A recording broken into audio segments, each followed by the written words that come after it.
Hello. The Divine Code reading for July 28th,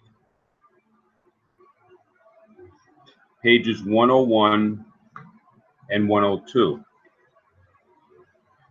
We're in the chapter Serving God, Prayer and Grace After Meals. We're in topic 8. And yesterday we learned the basic prayer to be said after having a satisfying meal. It's a one-line prayer. And then it continues. The sages did not fix a liturgy of prayers, thanks, or supplication to God for Gentiles, since these are optional and may be in any fitting words that the person chooses. The author has taken the initiative to write the following recommended liturgy that Gentiles may use as grace after meals, and many will find this to be helpful. So the non-Jew does not have a set prayers that we are to say. Now the rabbis 1,000 years ago and a couple thousand years ago composed prayers, recommended prayers that the Jews pray, and they're set up in such a way that they're beyond recommended. These are the prayers that they say, because the concern was that a regular person will have difficulty composing the words in a clear way, in a proper way, and because prayer is so important, therefore the rabbis a couple thousand years ago instituted set prayers. Now, for myself, I'm really not sure the right way to pray, and therefore for myself, I would try to use these prayers. Beyond that, we do have the ability to say prayers as they make sense to us. It's usually considered best to go with the organized prayers, because they're from minds that are way beyond ourselves, and helps us to attach to God through prayer. And then in addition to that, or with that, we also say our own prayers. So that the liturgy becomes like a platform that allows us to continue to express ourselves.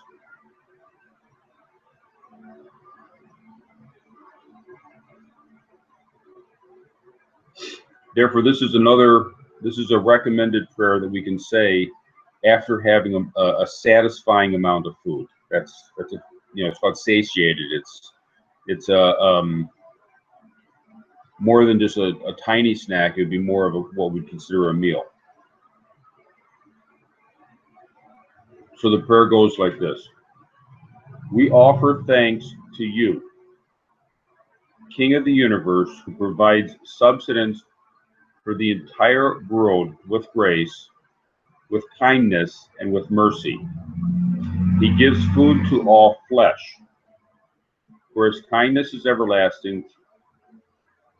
Through his great goodness to us continuously, we do not lack food.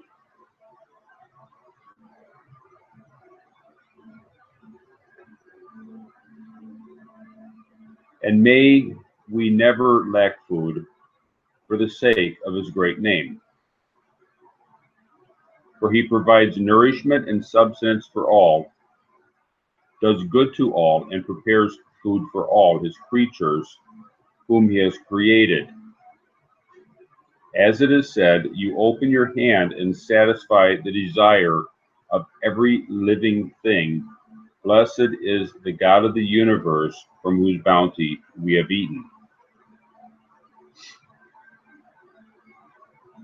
Please, Lord our God, in your mercy, give us life, health, livelihood, and substance, so that we may thank and bless you always.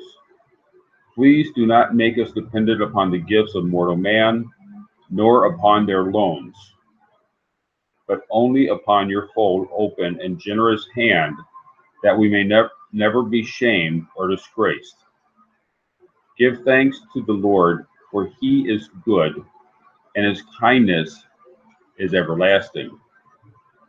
Blessed is the man who trusts in the Lord, for the Lord will be his security. And at this point, each person may continue to add requests and supplications to God at his own will. So by saying this prayer after a meal, we create, this prayer covers the bases. It covers the necessary elements that are beneficial to say after a meal. And then we can continue to pray our prayers in addition to this. And this prayer, the way it's written in the Divine Code, is a more of a condensed version of the ones that the Jews say after a meal.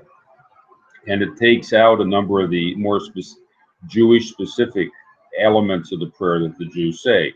So this is the core of the prayer that the rabbis wrote many centuries ago. Topic number 9. Similarly, there are other pleasures for which blessings of thanks to God were composed by the sages, and these may also be recited. So these are a couple of other blessings. There's many other blessings in addition to these that we can look at, and as non-Jews we can adopt and say, okay, the many of the blessings that are composed would be applicable to non-Jews. Some would not be, or some may need to be modified to apply to non-Jews. In the Divine Code, they're offering a couple more of these blessings.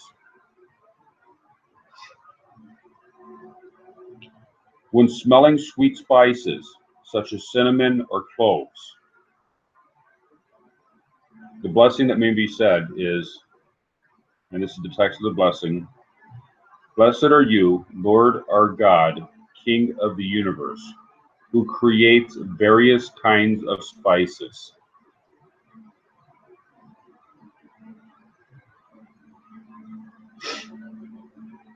Another blessing: upon hearing news that is good for both yourselves and others. The text of the blessing will be, Blessed are you, Lord our God, King of the universe, who is good and does good.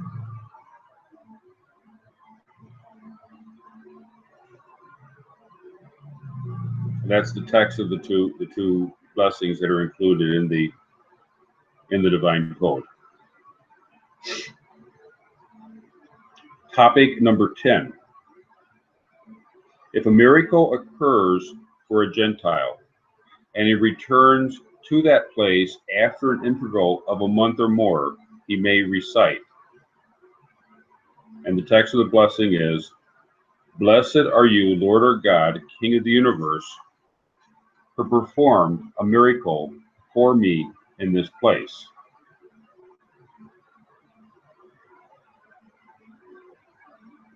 If miracles were also done for him in other places, he may include those in his blessing as well, by adding to the last blessing, and in such and such a place, and in, so he would say and in, and then say this other place, and then this other, and then mention the names of the other places.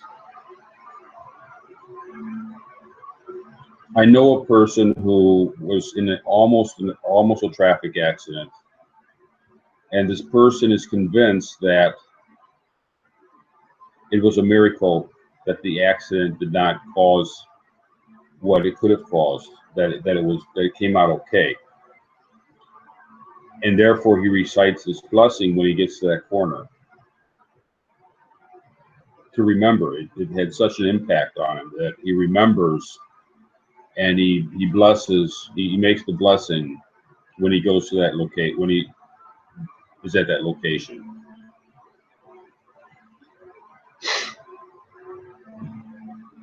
Topic number 11. In the same way that a person should praise and bless God for all the good he receives, a blessing to God by a Gentile is voluntary, since there is no penalty involved if the blessing is omitted. It may be expressed in any words that the person chooses, when he has a desire or inspiration to do so with devotion. However, blessings, prayers, or blessings that will be made without intention and devotion to God are better left unsaid.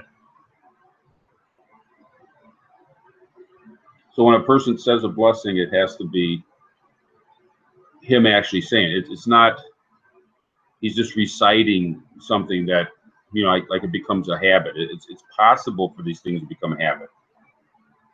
And it needs to be said in such a way where it's not just a person reciting what's been written down, but rather it needs to be something that's actually coming out of the person. It needs to be coming from his own mind and from his own heart. It has to be his own words. And that's intention.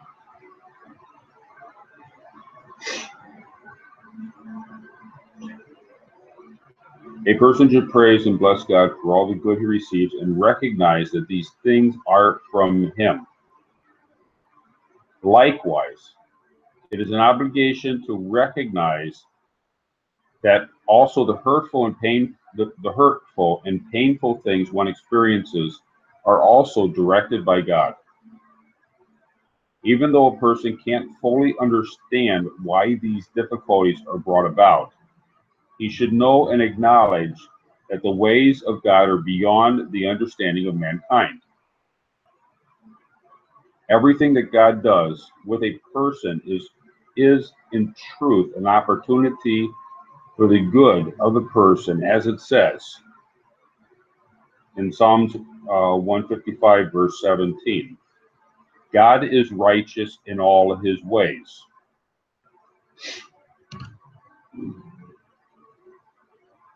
Therefore, a person is obligated to acknowledge that all God's judgments are truly just.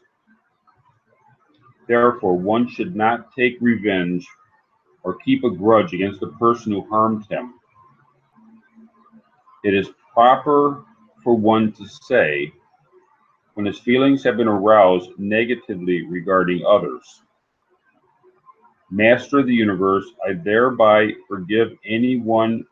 The text of this recommended prayer, Master of the universe, I thereby forgive anyone who has angered or vexed me, or sinned against me either physically or financially, against my honor, or anything else that is mine,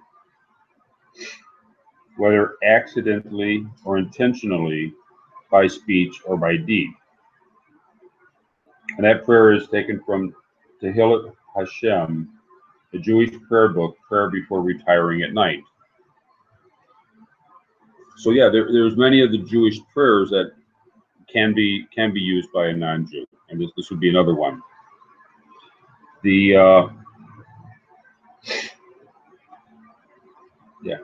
A person who is obligated to acknowledge that all God's judgments are truly just. One should not react to apparent tragedies by denying his existence or his constant providence, or by spurring him in retaliation at at the time when one experiences apparent evil. For that is the way of heretical and light-minded people who lack understanding. So we're to cultivate an understanding, and prayer helps us to cultivate this understanding that everything that goes on in life, even the difficulties and the tragedies that we can experience and we know other people experience, everything comes from the hand of God. And in our prayers, we need to help to teach that into ourselves, or make that into our being, an awareness of this.